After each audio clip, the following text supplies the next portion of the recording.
Give me a question. I got them. I can't think of anything that hasn't been asked of me before. Well, I speak at conferences. I'm scheduled in several of them later this summer, and it's a fun life now. What I do, it's exciting.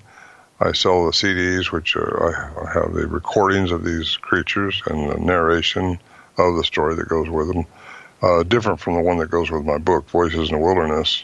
They are actually CDs with Al Berry's story, he's a writer also, and he wrote his story on what he went through. We had Jonathan Frakes of Star Trek, The Next Generation. He narrated it. And I produced that a few years ago, and then it wasn't until a few years later when I produced one of my story, and I narrate it. And they're both about 40 minutes long, and you can hear the sounds on each of those that we're talking about now and more. So anyway, I don't know if you want to get into how people get these things or not, but I do sell them. oh yeah, why don't you tell everybody where they can find you, your website, where they can buy your books, buy your CDs? Go ahead. I mean, you're the guest of the show. Well, my website is www.ronmorehead.com. And that's Morehead, 1 O. I once put 2 O's in there for some reason. And maybe it's because we're married twice. I don't know. But anyway, or it's bigfoot-sounds.com. That might be easier to remember. And they can buy any of my products, which is basically I have 2 books and 2 CDs. You can buy the combinations or whatever. The Quantum Bigfoot is my jewel, I think, though, the one I just released here last year. I'm selling a lot of them, and people are all over them. But I'm also on Facebook, Ronald J. Morehead, and I have quite a following on that, where people ask me questions, and I answer just about every email, too. My email is ronm@bigfootsounds.com. So anyway, these are also available, at least the 2 books are available on Amazon or my website. So, well, hey, everybody, you need to go out there and take a look at this. I mean, if you're into the Bigfoot and the legend, I think this might give you some more proof that they do exist. I mean, I listened to those, sounds the Bigfoot you sent me, and I wouldn't want to be out in the woods alone. Well, a lot of people ask me, were you scared? Well, you're a little bit concerning, that's for sure, but once you find out they're really not going to break in there after you, either that or they didn't want to get shot, because we would have unloaded. We'd all been deaf by now if we'd have fired those guns inside that shelter. Oh, yeah. But that didn't happen, and whatever these things are, they're very unusual, and they're very different, and they're unique. And the best thing to do is try to understand them, and that's what I've been doing for all these years. I was 29 years old when this started. I'll be 76 here in a couple weeks, and it's just it's been a lifetime venture for me. Like I said, I've been all over. Biggest eye opener I think I had was down in Peru. I've been down there a couple of times on a adventure with research with a couple of different scientists studying these elongated skulls, which were not totally human, and we find their remains in some of the megalithic structures that are down there. Just it's unfathomable. There's no way you could even reproduce that in today's technology. So how some of this stuff happened, it opened your eyes up to there has been, it's not just a story, there's been aliens here, and they may be here now. I'm just saying that these things, I mean, you see the structures, they're put together like a jigsaw puzzle with no mortar in between them at all. These stones are 100 tons apiece, some of them, and they've been carried for miles and miles, or put there from miles away, placed up on a 13,000-foot mountain, and you wonder how in the world could anybody do that? Well, they had a technology, and this went along with the artifacts we were finding, which was the remains, basically, of these elongated skulls, which has no, I call it a sagittal suture in their head. We were checking their skulls, the scientists that I was with, and they were not totally human. The mitochondrial DNA, again, we pulled it out, and it's from, here, listen to this, over in the Syria area, the Middle East. And how could that happen? these things are 3,000 years old. How did that, whatever it was, Genesis gene get over to the across that ocean? Unless that ocean wasn't there at the time, or unless there was a flying ship. I just ramble on because this stuff is so exciting to me. But these skulls, I got pictures of them, and they're about 30% more brain matter in them. No sagittal suture. You know, we have two parietals on the top of our head with a sagittal suture going down to the back of our head. And these didn't have that, and all humans have that. So if we could ever find a Sasquatch, we'd find out if they had one or not.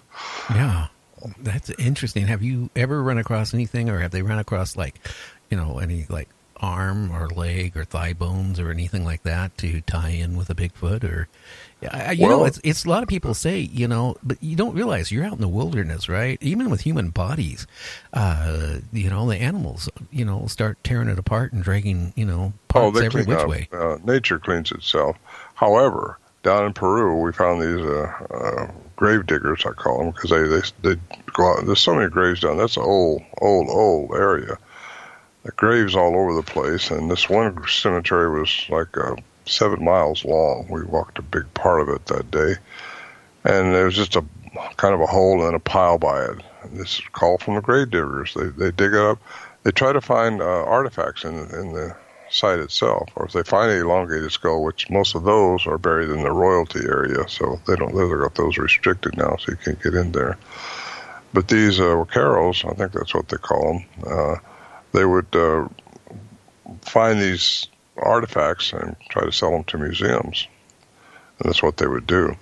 Well, they told us through an interpreter that they did find a giant one, and he was in the royalty area before they had it restricted. And you can't get to it anymore, but he was like 8 foot tall. And also in Ecuador, which is just up above Peru, they found several remains of giants, which were 8 foot tall actually. And they've been taken off because the government don't want anybody to know about this stuff, because again, it throws a kink into a lot of things. Yeah, well, you know, they can say it throws a kink in it, but the same way, too, you know, it's really funny, like they're disclosing about UFOs starting a little bit, but when they've been, and that's been like that, the 2 Navy fighters, you know, that saw a UFO and they got a little bit on video, their cockpit sound. But then when they release it, then all of a sudden they at the same time they release it, they try to debunk it at the same time yet. You know, have you noticed that? Yeah. Yeah. Oh, yeah. However, a lot of it's getting out. It's getting out in the media. It's getting out into the theaters. You know, they're trying to indoctrinate people into UFOs, I think, because UFOs are going to, I think, make themselves known before too long. And I believe that because of, well, my scriptural background, which I'll just fall right in this category for a second. I'm not a religious person, but I do believe there's cores of truth in all ancient texts, Greek mythology, all that stuff. It all started from something that was probably truth, and it's just been changed over the eons of time. Well, there's a scripture in the Bible, in the New Testament, that Christ said, as it was in the days of Noah, so should it also be in the latter days. Well, what was it like in the days of Noah? You know, the big flood, which is worldwide, by the way, and everybody acknowledges that the earth was covered with water. There's major catastrophes went on. So shall it be. Well, so I started looking into how it was then, and there were giants here then. They were intermingling with humans. Well, that's happening now, I think. And how that was happening was for alien beings coming down to Earth and taking women. And that could be happening now. There's a whole group of women that say they've been kidnapped and impregnated. What have you ever, you know, too, is there's that one person that wrote a book about missing in the national forest system. And he claims that there's like over 14,000 people who've gone into the forest system since 1900 and went in and never came out. And, you know, he does make some cases that some strange things are going on. Yeah, that's David Pilates. He's a friend of mine. He's also an detective, so he Right, knows what right. he's doing. He will not say what took them, or he just gives you the facts, and that's what he should do. He won't try to tell you, well, this is Bigfoot, sign of Bigfoot taking people. What he tells you is there's some strange, very strange things went on with these people disappearing. It's usually when they get off by themselves, all of a sudden they're not seen anymore, and they might be found miles away, or part of their clothes or something that a bear wouldn't do. Anyway, the books are called 411 series, and Right. I could recommend them if people would like to know more about that stuff, because it's pretty unique. So yeah, they say they're all good. Some people say that. No, I don't think so. But the only people that say that are the ones that come back when they didn't get killed or ate up or something. What about the ones that are coming back? Well, yeah, that could be, because one case he talks about where the father and the mother were out camping, putting up the tent and doing all that stuff. They had a little toddler there, and he was keeping an eye on his toddler. And then, like, maybe for a minute, he took his eye off. The toddler was gone. And, they did a major search and found him like 15 miles away, naturally dead. Again, with the clothes off and the weird, thing. But the kid, a 5-year-old, isn't going to get off and walk away 15 miles and cross rivers and streams and be up on a hillside or a mountainside. It doesn't make sense. Something grabbed it. Who knows what it was? But it scares me. I mean, because there's been a lot of strange cases where people have gone out. Some people gone out there and probably fell in, who knows, and off cliffs and shot themselves accidentally, or somebody was shooting deer and shot them, but not 14,000 worth. And it's what he was always pointing out, that the park police won't really spend much time investigating. Well, they won't give you the records. No, They don't investigate it. Yeah, that's what floors him, because he's an investigator, and you got to wonder, what's being hidden there. Why won't they tell you? Because they got to know. They got to know something. They couldn't just say, well, he's gone. Yeah, but you would think they would spend more time looking for somebody too. I mean, that's another thing. They don't spend a lot of time. Maybe they don't have the financial resources, or they don't want to. That they figure if you're gone for more than 48 hours, you're dead anyway. Yeah, could be. Yeah, because a lot of things can happen to you out there, and that's the truth. You can break a leg and get caught up, and I've heard horrible stories about people when they're by themselves. So I don't recommend anybody going by themselves. I think it's always good to have someone with you, and carry protection, even if it's just bear spray. Bear spray does work, by the way. Well, not unless you got a little bitty one, like women using their purse to ward off a rapist or something, but they do make bear spray, and I got a good friend at Montana Vortex, Joe Hauser, who they get a lot of grizzly up there, and we carry bear spray when we go hiking around in the Glacier National Park, and it's just it's a good thing to have, and that's about what you can take into Canada, being an American. Being a U.S. citizen, you can take bear spray in there, and that's what I definitely have that. I don't know. The authorities up there, because, we did talk to some people while we were up there, not just the store owner, but they said actually with bear spray, depending on the size of the bear and what brand bear spray you have and what size it is, they said that if you didn't have the right stuff, it actually could probably piss the bear off more and cause you to get killed that way too. So that's possible. When you're out there, especially when you're up in, like, we were stupid, but, we weren't allowed to take any guns with us. And we knew that, but we weren't, we were not even smart. We weren't even thinking about the bear in the area. We could have been mauled by a bear. Yeah. Yeah.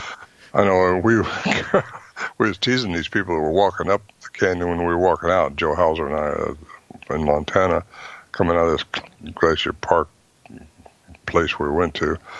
And they said, "Is there any bear up here?" Well, you might run across somebody say, here's a half a can of bear spray if you want to buy it from us. In other words, we'd use, I was joking, we use half a can, like we used a half a can on a bear already. Oh, wow. I'll tell you a real quick story. Years ago, after I got out of the military, I met this guy. I didn't know the guy was flaky at the time. And me and another friend, we decided we were going to go bear hunting. And I wasn't going to go bear hunting. I was just going to take my .38 with me or whatever gun I had at the time and just do some, target practicing. And, we went out there and we started